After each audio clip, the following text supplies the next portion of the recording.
It's tech news time, and this week we talk about Microsoft's new console, what's going on with T-Mobile, of course Apple had a new computer, and a little bit more, as we, all of us, together, as a people, check it out.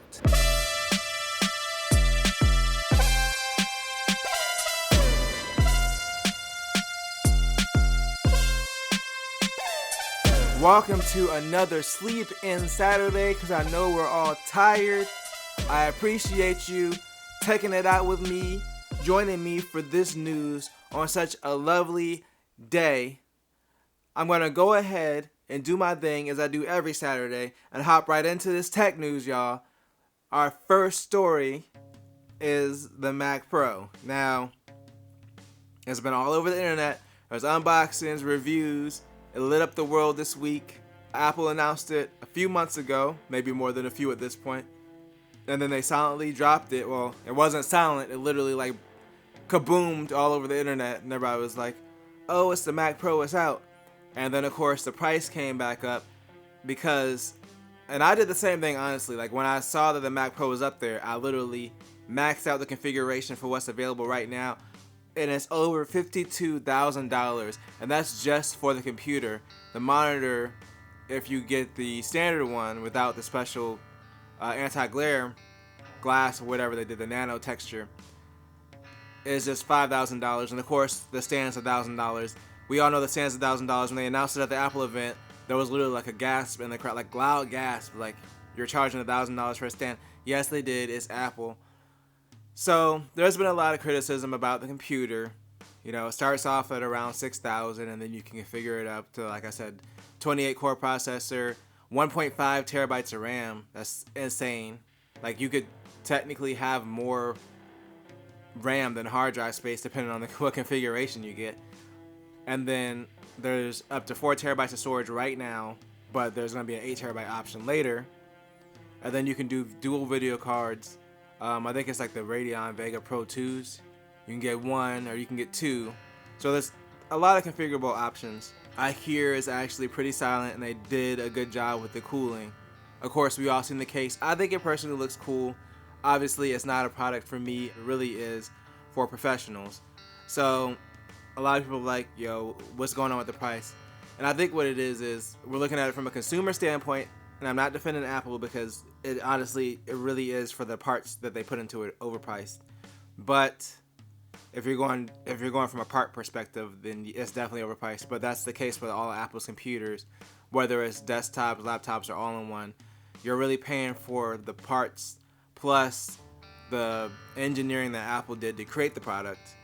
So that's what it is. If you want a Mac experience, if you want this or need this experience, the professionals are going to pay the money for it. I don't think that most people need this, or that at the price point that it starts at, or the configurations that it has, it really makes sense for most consumers. Anyway, it's not the only option for professionals, but it's the best option for professionals like who want a Mac. So they're going to pay that price for it. Like, yes, it's expensive, but if you're looking at it from a business standpoint, it might make sense for that business. That's all I'm going to say about it. It's a cool looking computer.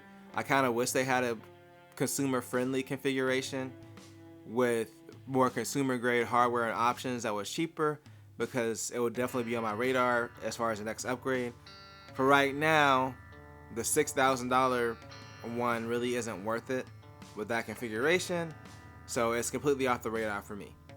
But while we're on the Mac Pro train, let's talk about the XDR display and the whole thing with the cleaning cloth. So if you get the one that has the nano texture, the anti-glare, it's not a coating, it's like the way that they cut the glass or something like that. Some kind of fancy stuff that's, it's Apple stuff, so they have to make it sound more romanticized than it actually is.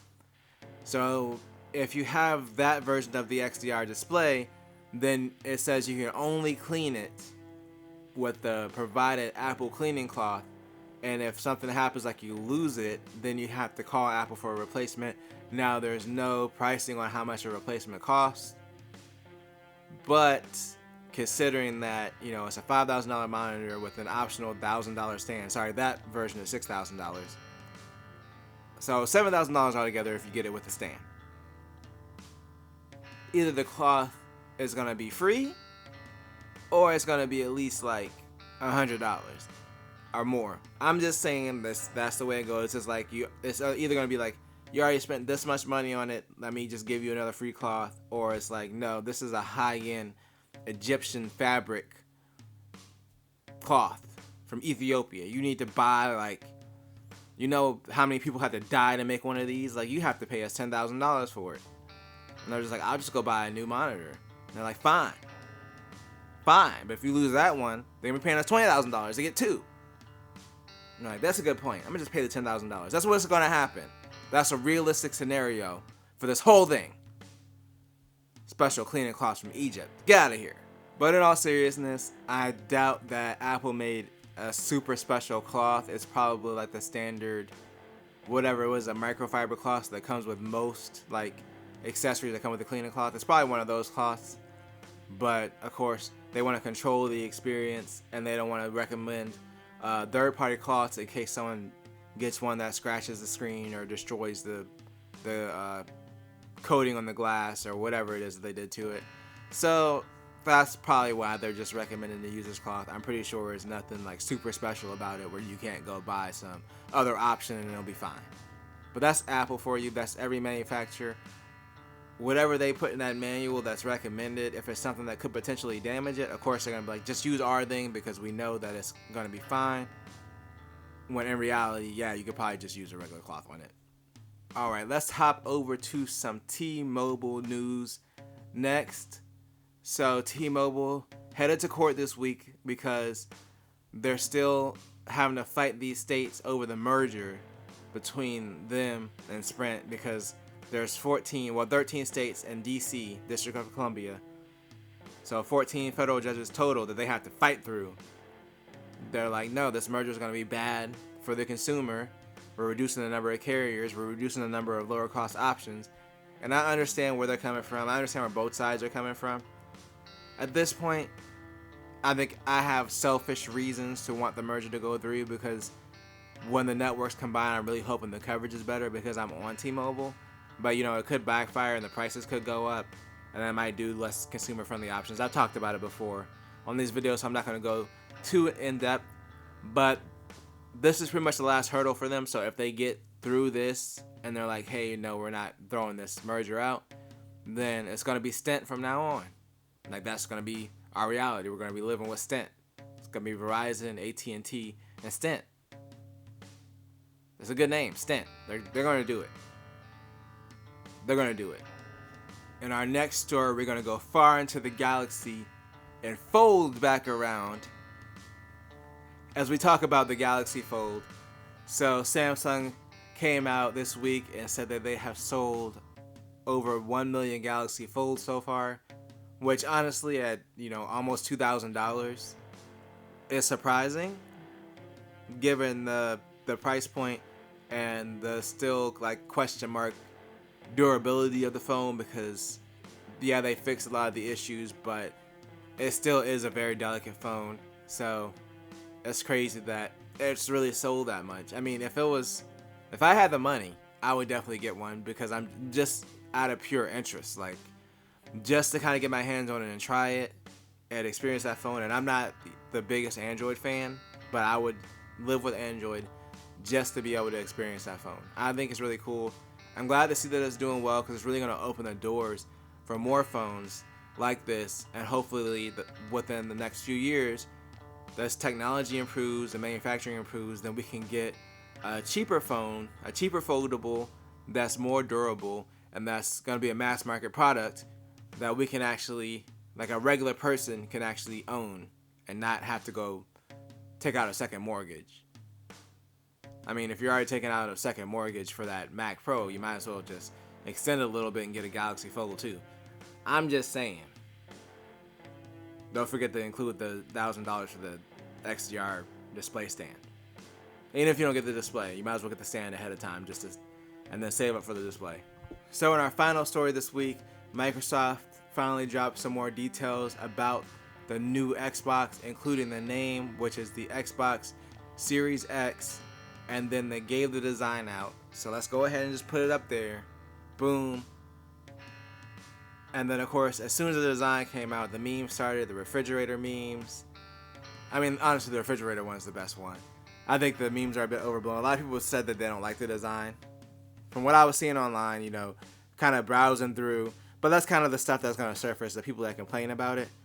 I don't see anything wrong with the design. I actually like it a lot. I think it's a little bit better form factor for a console. Because if you can stand it up straight, it just saves a lot of space.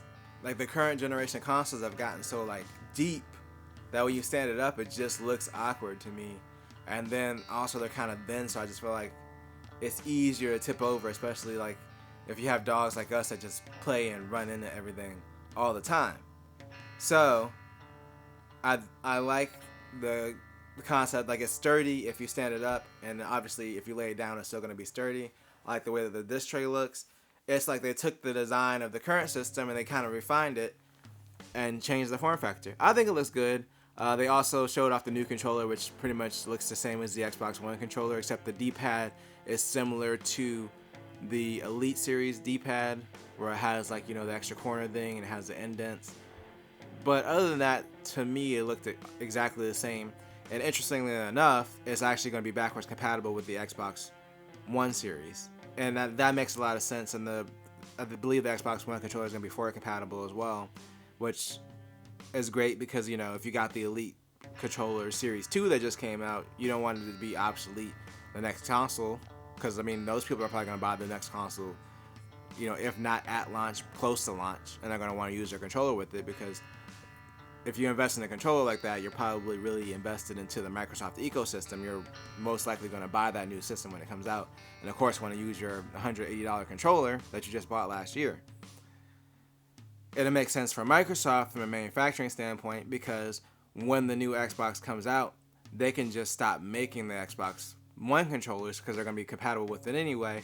And they're like, hey, this controller is Xbox One and Xbox Series X compatible, and just put it on store shelves, and you can just buy the one controller for either system, and boom, if you upgrade, then you already have extra controllers for your new system. So, smart move on Microsoft's part. I'm interested to see what Sony is going to do. I think that they could probably carry the DualShock 4 over, kind of give it a little update, but keep it close enough to the DualShock, will probably be called the DualShock 5. They can keep it close enough to the DualShock 4 and still make those controllers usable and make it backwards compatible. Since they're finally supposed to be bringing backwards compatibility to the PS5, that would also make a lot of sense. I don't think that controllers are really changing enough where we need to do a generational dump. Even last gen to this generation, the controllers didn't really change that much, where we needed to really get rid of the old controllers. And at least the PS4 does have the little touch area to kind of justify it. The Xbox, yeah, they changed around some of the buttons from the 360 to the Xbox One, but as far as what they were labeled and what they did, but it still had the same number of buttons. So it's not like they really couldn't have carried it forward into the new generation or made it compatible. So this makes sense. Like I said, I hope to see Sony kind of go forward and carry it over to the next generation as well for controller support, or at least make their current gen controllers backward compatible, because I would be like, okay, well, I'm going to go ahead, I'm in the market for a new controller. PS5 is already out, but I have a PS4. I'm going to go ahead and buy the PS5 controller because eventually I'm going to upgrade. Same thing with the Xbox. It makes sense from a product consumer standpoint. That's my thought so far. I'm interested to see what the pricing is going to be. I'm interested to see what Sony is going to do. All this information has just been kind of coming out. Oh yeah, and the release date is going to be holiday next year. So, same time as the PS5, everybody kind of predicted they're going to be going head to head. I'm interested to go into this next console generation and see what we come out with on the other side. But that, my people, is going to bring this video to a conclusion. If you enjoyed it, make sure to like, share, and subscribe. Tell a friend, tell a coworker, and always do at least 2 things at the same time. We out.